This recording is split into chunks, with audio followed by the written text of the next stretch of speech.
So आज आपण बोलूया की गर्भवती स्त्रीने जे आहे ती लोणी, ताक आणि तूप जे आहे ते खाणं का महत्वाचं आहे. ते खाणं का महत्वाचं आहे ते तसं तिने आहारामध्ये केव्हा केव्हा घ्यायला पाहिजे आणि किती मात्रामध्ये घ्यायला पाहिजे हे पूर्ण आज मी तुम्हाला सविस्तर सांगणार आहे. सो व्हिडिओला स्किप न करता शेवटपर्यंत पूर्ण बघा. नमस्कार. तुम्हा सगळ्यांचं माझ्या चॅनलमध्ये खूप खूप स्वागत आहे. दुधापासून बनवलेलं लोणी, तूप आणि जे ताक आहे ते संतुलित आहारासाठी खूप महत्वाचं आहे. त्याच्यामुळे खरं तर हे सगळ्यांनीच खायला पाहिजे. पण सगळे नाही तरी जी गर्भवती स्त्री आहे तिने आपल्या आहारामध्ये नक्की याचा समावेश करून घ्यायला पाहिजे. कारण की यापासून तिला तर जो फायदा आहे तो होणारच आहे. पण सोबत-सोबत तिच्या पोटामध्ये तिचं जे बाळ आहे त्याला सुद्धा या सगळ्याचा फायदा होणार आहे. सगळ्यात पहिल्या नंबरवर आहे लोणी. लोणी जे आहे हे घरचं असलेलं खूप महत्वाचं आहे.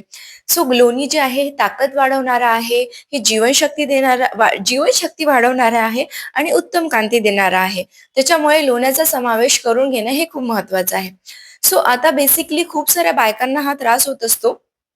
एकतर तुम्ही तुमच्या जवळपास आजूबाजूला कोणाला बघितलं असेल किंवा मग जर तुमचं ही दुसरी प्रेग्नन्सी असेल तर तुम्हाला माहीत असेल, की बहुतांश ज्या स्त्रिया असतात ना, गर्भवती स्त्रिया, त्यांना शेवटच्या 3-4 महिन्यामध्ये स्पेसिफिकली 1-3 महिन्यामध्ये त्यांना पाईल्सचा मूळव्याधीचा त्रास सुरू व्हायला होत असतो.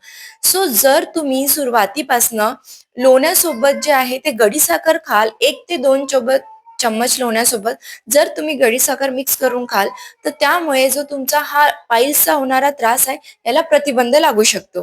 म्हणून जे आहे तुम्ही लोण्याचा आपल्या डाएटमध्ये समावेश आहे, तो प्रेग्नन्सीच्या स्टार्टिंग पासूनच ठेवायला पाहिजे आहे. ताजे गोड ताक जे आहे, हे पण गर्भवती स्त्रीच्या जेवणामध्ये, तिच्या डाएटमध्ये रोजच्या रोज असायला पाहिजे. जे ताक आहे ते घरी बनलेलं असायला पाहिजे आणि सोबतच सोबत दुपारच्या तुम्हाला मी स्पेसिफिक करत आहे, की दुपारच्या जेवणानंतर जे आहे तिने लगेचच ताक प्यायला पाहिजे. आता या ताक पिल्याने फायदा काय होणार आहे? दुपारच्या जेवणानंतर ताक घेतलं तर ते पचनाकरता मदत करते आणि सोबत-सोबत आरोग्याकरता सुद्धा चांगलं आहे. तर आयुर्वेदामध्ये ताकाला कफशामक, पचायला हलके आणि सोबत-सोबत पोटाच्या ज्याही तक्रारी आहे त्याच्यासाठी खूप जास्त गुणकारी सांगितलं गेलेलं आहे. तर खूपदा असं होतं, की प्रेग्नन्सीमध्ये ना खायची इच्छा होत नाही, खायचं मन होत नाही. जेव्हा पण तुम्हाला असं खायचं मन नाही होत आहे म्हणजे अन्नरुची नाही आहे, ॲनिमिया आहे किंवा तुम्हाला पोटाबद्दलच्या काही तक्रारी आहे, जसं की गॅसेसचा प्रॉब्लेम होत आहे, तर या सगळ्या गोष्टींवर उपाय म्हणून आयुर्वेदामध्ये ताक सांगितलेलं आहे. म्हणून ताक पिणं हे प्रेग्नंट लेडीसाठी खूप महत्वाचं आहे.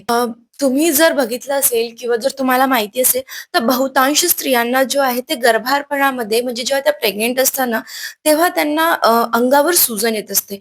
मला असं सूजन वगैरे कधी आली नाही. हां, पण हलकी अशी पायांना सूजन येते. तर काही लोकांना पायांना सूज येते, काही लोकांना पूर्ण अंगावर सूज येत असते. तर जे शेवटचे महिने असतात ना, त्यामध्ये बहुतांश हा त्रास होत असतो. सो ताक जो आहे हे सूजन कमी करण्यासाठी पण मदत करतं आणि त्यासाठी सुद्धा उपयोगी आहे.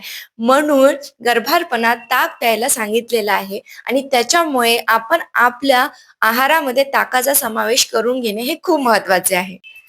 ताक जे आहे ते दुधापेक्षाही पातळ असायला पाहिजे. आपल्याला ताक प्यायचं आहे, आपल्याला लस्सी प्यायची नाही आहे. ताक जे असतं ते पातळ असतं आणि लस्सी जी असते ती गाढी असते. आपल्याला प्यायचं आहे ताक. आणि सोबत-सोबत ताक जे आहे ते आपल्याला बनवायचं आहे. त्याच्याकडे लक्ष द्यायचं आहे, की फक्त दह्यामध्ये पाणी घुसळून किंवा दह्यामध्ये पाणी मिक्स केलं आणि ताक झालं असं नाही. आपल्याला त्यावर घुसळण्याचा संस्कार सुद्धा करायचा आहे. म्हणजे आजकाल हल्ली ब्लेंडर आहे. एक तर ईझी वे तुम्ही ब्लेंडर करू शकता किंवा मग सगळ्यांच्या घरी जे असते रवी असतो, ज्याच्याने आपण रोज दही घुसळू शकतो किंवा आपण वरण घुसळतो. त्याच्याने तुम्हाला त्याला ताकाला घुसळायचं आहे छान प्रकारे आणि त्यानंतरच तुम्हाला ताकाचं सेवन करायचं आहे, की जेणेकरून तुम्ही ताक जे पीत आहे त्याचा फायदा तुम्हाला आणि तुमच्या बाळाला झाला पाहिजे. अजून एक गोष्ट की ताक तुम्हाला केव्हा घ्यायचं आहे? ताक जे आहे तुम्हाला रोज घ्यायचं आहे. पण ताक तुम्हाला दुपारच्या जेवणानंतर लगेच घ्यायचं आहे, की जो त्याचा फायदा आहे तो तुम्हाला आणि तुमच्या बाळाला मिळायला पाहिजे. सो आता गर्भवती स्त्रीने जे प्यायचं ताक आहे ते कसं असायला पाहिजे? कारण की एरवी जेव्हा आपण ताक पितो ना, तेव्हा त्या ताकामध्ये चवीला म्हणून एक मिरची सुद्धा टाकतात, पुदिन्याची पानं, कोथिंबीर ह्या सुद्धा वस्तू टाकल्या जातात. पण स्पेसिफिकली आपल्याला हे गर्भारपणात प्यायचं आहे ताक, म्हणून आपल्याला सपोज आपल्याला एक वाटीभर ताक आहे, तर त्या वाटीभर ताकामध्ये पाव चमचा म्हणजे अर्धा चमच्याचा सुद्धा कमी जिऱ्याची पूड टाकायची आहे आणि 2 चिमटी किंवा तुमच्या चवीनुसार काळं मीठ टाकायचंय किंवा सेंधा मीठ टाकायचंय. बस याच्याने तुम्हाला ताक थोडं चविष्ट वाटेल, पण तुम्हाला मिरची, पुदिना आणि कोथिंबीर या सगळ्या गोष्टी आहेत त्या अव्हॉइड करायच्या आहे. सो आतापर्यंत आपण बोललो लोण्याबद्दल आणि ताकाबद्दल. सो आता सगळ्यात शेवटी आणि सगळ्यात महत्त्वाचा तिसऱ्या नंबरवर आहे तूप. तुपाला स्निग्ध पदार्थामध्ये सगळ्यामध्ये तुपाला जे आहे ते श्रेष्ठ सांगितलेलं आहे. तूप जे आहे ते खाण्यासाठी सगळ्यांनीच ॲक्चुअली तूप जे आहे ते सगळ्यांनीच खायला पाहिजे. पण जर नाही खाऊ शकत असेल, तरी स्पेसिफिकली जेव्हा तुम्ही प्रेग्नंट आहात, तेव्हा तुम्ही आपल्या जेवणामध्ये तुपाचा समावेश नक्की करून घ्यायला पाहिजे. चला तर मग जाणून घेऊया की तुपाचा फायदा काय आहे. सो तूप जे आहे ते आपल्या शरीरामध्ये वात, पित्त आणि कफ असं असतं. सो या तिन्ही दोषांना संतुलित करण्याचं जे काम आहे ते तूप करत असतं. सोबत तूप जे आहे हे जीवनशक्ती, रोगप्रतिकार शक्ती आणि ताकद वाढवणारे असतात. सोबतच तूप जे आहे अजून एक काम करतं ते म्हणजे आपले जे इंद्रिय आहेत जसे की डोळे झाले आणि कान झाले यांना सुद्धा उत्तम क्षमतेची राहण्यासाठी मदत करत असतात. सो हा झाला तुपाचा फायदा म्हणून मी सांगत आहे, की तूप जे आहे प्रेग्नंट लेडीजसाठी तर महत्त्वाचं आहे, पण सोबत आपल्या सगळ्यांसाठी सुद्धा खूप गुणकारी आहे. सो तूप खाल्ल्याने प्रेग्नंट लेडीजला तिच्या शरीराला तर फायदा होणारच आहे. पण तिच्या शरीरात म्हणजे तिच्या पोटामध्ये जे बाळ आहे, ते बुद्धिसंपन्न होण्यासाठी सुद्धा तूप जे आहे ते मदतगार असतं. सो आता आपण जाणून घेऊया, की तूप जे आहे ते कसं घ्यायचं आणि किती वेळेस घ्यायचं किंवा कधी घ्यायचं. सो हे मी आता तुम्हाला सांगणार आहे. सो जे नॉर्मल आहे, जे सर्वसामान्य आहे, त्यांनी रोज दिवसभरामध्ये एक 4 चमचे तूप घ्यायला पाहिजे. पण आता जी प्रेग्नंट लेडीज आहे, तिला तर थोडंसं जास्त घ्यावं लागेल. सो सकाळीच्या जेवणामध्ये 4 चमचे तूप आणि रात्रीच्या जेवणामध्ये तिला 4 चमचे तूप घेणं महत्वाचं आहे. सो मी सुद्धा तूप घ्यायची माझ्या प्रेग्नन्सीच्या वेळेस आणि हो, त्याच्याने वजन वगैरे काही वाढत नाही. मला बघून तुम्हाला समजलंच असेल. सो पण शरीराला नक्की त्याचा फायदा होतो.